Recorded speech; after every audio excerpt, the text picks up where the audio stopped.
In a large bowl, add 2 tablespoons of active dry yeast and a cup of warm water to dissolve it. Give it a quick whisk, then add a 1/4 cup of sugar to activate the yeast and then mix it together. Next, add a 1/3 cup of olive oil and leave it for 5 minutes. Now it's ready for the salt and the egg. Whisk it well. Add flour 1 cup at a time. Whisk the first 2 cups in and then use a wooden spoon to mix the last 1.5 cups. Use your hands to knead the dough until it's smooth and not sticky.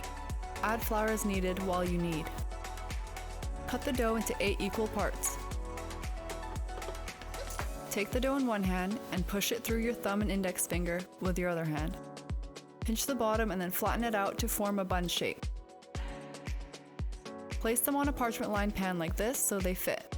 Cover with a kitchen towel and let it rise for 10 minutes. Preheat the oven to 425 degrees Fahrenheit. Remove the towel and make an egg wash if you have an extra egg. This will give the buns a shiny look when they come out of the oven.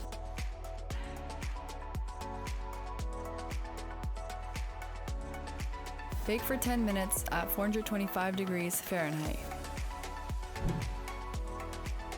Take them out promptly.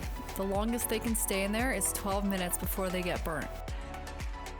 Thanks for watching. Check the link in the description for the full recipe.